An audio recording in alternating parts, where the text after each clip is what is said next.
सोचिए आप 2000 फीट ऊंचाई पर एक पतले से टावर पर फंसे हैं और नीचे सिर्फ मौत है और वापस नीचे जाने का कोई रास्ता नहीं।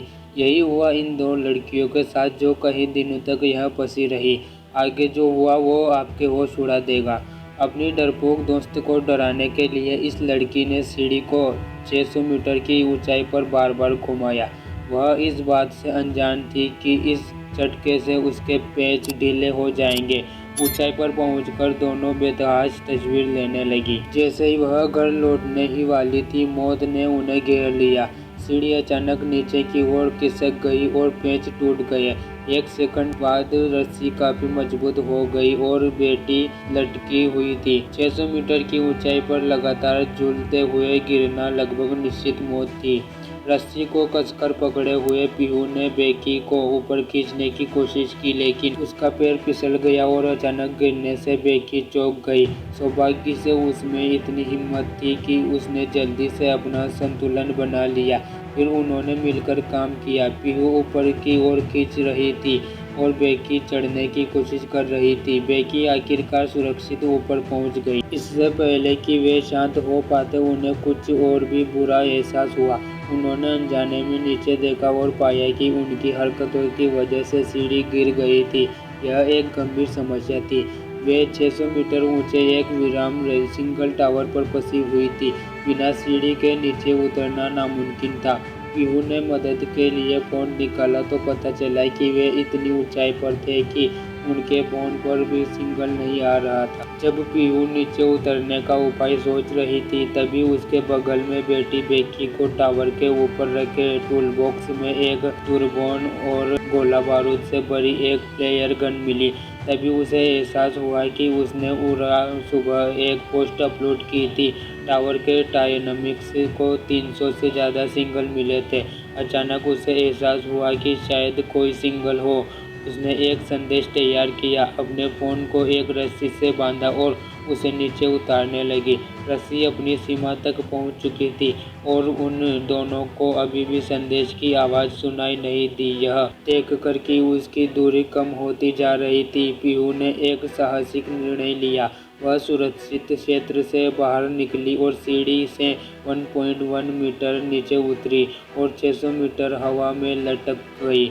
लेकिन इतना ही काफ़ी नहीं था। उसने अपना एक हाथ छोड़ा और फ़ोन को जितना हो सके नीचे लाने की कोशिश की। बेकी घबराहट में हाँफ रही थी और पीहू लगभग थक चुकी थी, लेकिन फ़ोन में अभी भी सिग्नल नहीं आया था।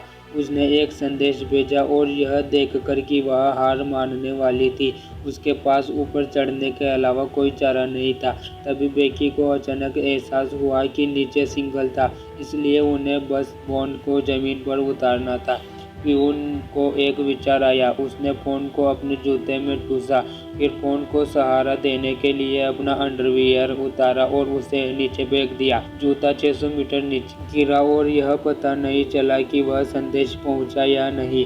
उसके बाद उन्होंने लंबा इंतजार किया, लेकिन कई घंटों के बाद भी कोई मदद के लिए नहीं आए। साफ था कि फ़ोन ऊंचाई से गिरने से टूट गया और संदेश नहीं पहुंचा। जैसे ही वे निराशा से बैठी थी, पीहू ने दूरबीन से टावर के नीचे की किसी को देखा।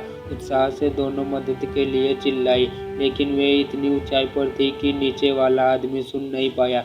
जैसे ही वह आदमी दूर चला गया, उसने अपना जूता उतार कर नीचे फेंक दिया। वह जमीन पर जोर से गिरा, लेकिन उस आदमी का ध्यान नहीं गया। यह देखकर उसने एक और जूता नीचे फेंका। इस बार वह स्टील के फ्रेम से टकराया, जिससे एक आवाज़ हुई जो उस आदमी ने भी सुनी। अचानक जूता उठाकर उसने अगल बगल में देखा, लेकिन उसे कोई नहीं मिला। फिर उसने जूता एक तरफ फेंक दिया और जल्दी से वहां से चला गया। वे दोनों इस बात से पूरी तरह स्तंभ रह गए। बेकी ने अपनी फ्लेयर गन उठाई और उसे चलाने ही वाली थी, लेकिन पीहू ने उसे रोक दिया क्योंकि सूरज की रोशनी बहुत तेज थी। फ्लेयर गन चलाना मुश्किल था। उसने पास ही एक आरवी भी देखा। पीहू को यकीन था कि वह आदमी पिकनिक मनाने आया है और जल्दी से वहां से नहीं जाएगा। पीहू की सलाह मानकर उन्होंने जल्द ही रात होने का इंतजार किया। उन्हें सही मौका मिला और उन्होंने रात को आसमान में फ्लेयर गन चला दी। तेज रोशनी ने तुरंत उन आदमियों का ध्यान खींचा। दूरबीन से उन्होंने टावर के ऊपर दोनों को देखा। उन्हें अपनी ओर देखते हुए बेकी और भी खुशी से झूम उठी। उन्हें लगा कि अब उन्हें बचा लिया जाएगा। तभी नीचे बैठे आदमियों ने स्टन गन से कार की खिड़की पर दावा बोला। फिर दरवाजा खोला और एक इशारे से कार पूरी तरह खोल दी। आखिरकार उन्हें एहसास हुआ कि उनकी कार चोरी हो गई है, तो वे गुस्से से भड़क उठी। वे बस यही दुआ कर रही थी कि चोर अपनी अंतरात्मा को जगाए और मदद के लिए पुकारे। देर रात टिमटिमाती सिंगल लाइटों के नीचे थके हुए दोनों लड़कियां नींद की झपकी लेने लगी और पीहू लगभग गिरने ही वाली थी। शुक्र है कि बेकी ने उसे ठीक समय पर पकड़ लिया। उसके बाद उनमें से किसी ने भी सोने की हिम्मत नहीं की और पूरी रात बीतती रही। जैसे तैसे सुबह हो गई, लेकिन फिर भी कोई मदद नहीं मिली।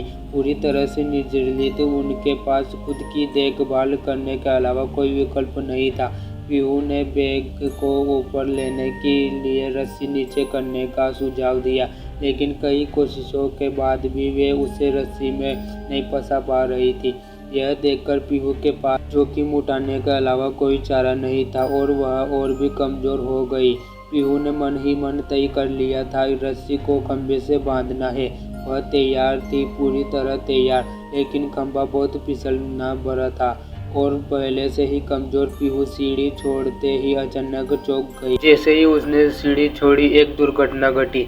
पीहू ने जल्दी से खुद को संभाला और सावधानी से आगे बढ़ी। जल्द ही वह सिंगल वेव तक पहुंच गई, लेकिन थोड़ी ही दूरी वह बार बार कोशिश की पर नहीं पहुंच पाई। पीहू ने रस्सी खोल दी, उसकी हाथों की ताकत, और उसने रस्सी को मजबूती से पकड़ लिया।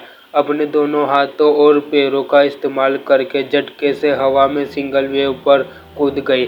यह दृश्य देखकर बेकी का कलेजा फट गया। पीहू ने खुद को संभालने में कामयाब रही। उसने नीचे झांका और देखा कि बची हुई सीढ़ियां भी गिर चुकी थी। पीहू ने जल्दी से अपने बैग से पानी निकाला और उसे गटक लिया। अब मीनार पर वापस लौटने उसके लिए एक चुनौती थी। वह सावधानी से खंभे और पकड़ते हुए खड़ी हुई, लेकिन उसका संतुलन बिगड़ गया और वह गिरने ही वाली थी। सौभाग्य से उसने तुरंत खंभे को पकड़ लिया, गहरी सांस ली और फिर से कोशिश की। वह रस्सी से थोड़ी ही दूर थी। यह देखकर फिर से उसने एक कदम उठाया। उसने अपने बैग से एक फोन होल्डर निकाला और उसे रस्सी पर लटका दिया। दूरी कम करने के लिए पीहू ने जंग लगे शेल्फ पर पैर रख दिया।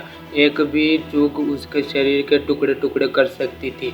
उसने रस्सी को ब्रैकेट से फंसाने की कोशिश की, लेकिन बैग बहुत भारी थी। फिर उसने कोशिश के बाद उसने आखिरकार बैग को फंसा लिया। फिर उसने अपने सामने रखे बैग को गौर से देखा, फिर अपनी ताकत जुटाई और छलांग लगा दी। शुक्र है कि पीहू ने बैग को पकड़ लिया, वरना वह टुकड़े टुकड़े हो जाती। पीहू के स्थिर होने के बाद बेकी ने पूरी ताकत से ऊपर की ओर खींचा। पीहू ने भी रस्सी पकड़ी ली और ऊपर की ओर चढ़ी और जल्दी से पीहू सीढ़ी तक पहुंच गई। लेकिन पीहू खुद को हथकड़ी से मुक्त नहीं कर पाई और उसका शरीर तेजी से नीचे गिर गया और एक तेज आवाज गूंजी। बेकी बहुत देर तक डरी रही। रस्सी को देखते हुए बेकी ने सावधानी से अपना सिर बाहर निकाला। सौभाग्य से पीहू गिरी नहीं थी। पीहू ने बताया कि उसका हाथ पर चोट लगी है और वह आगे नहीं चढ़ सकती, इसलिए बेकी को उसे अकेले ही ऊपर खींचना पड़ा।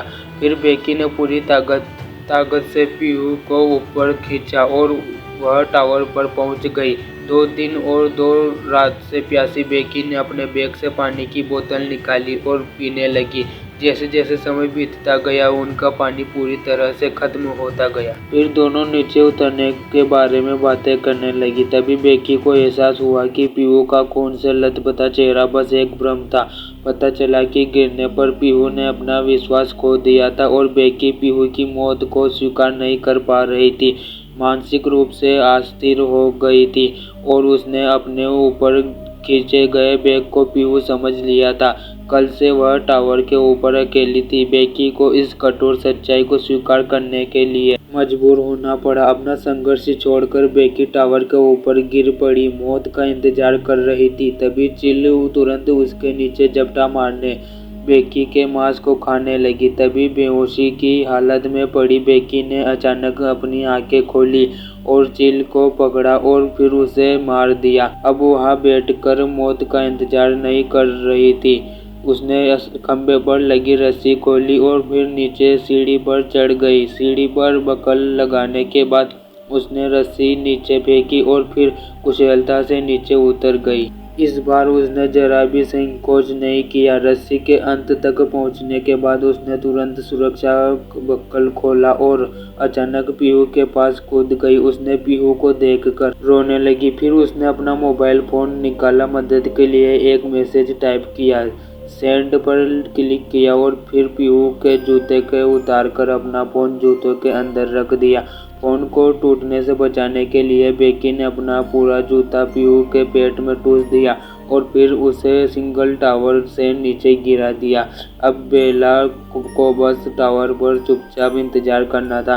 कुछ समय के बाद सिंगल पाकर उसके पिता आखिरकार पहुंच गए और बेकी को बचा लिया गया, पर पीहू तो मर चुकी थी। बेकी फूट-फूट कर रोने लगी। कई दिनों तक भूख और डर से जूझने के बाद बेकी ने आखिरकार अपनी जान बचाई। ये कहानी हमें सिखाती है कि डर कितना भी बड़ा क्यों ना हो, हिम्मत हमेशा जीत जाती है। अगर वीडियो पसंद आया है तो वीडियो को लाइक करो और चैनल पर नए हैं तो चैनल को सब्सक्राइब करें, क्योंकि अगली कहानी इससे भी ज़्यादा रोमांचक होने वाली है।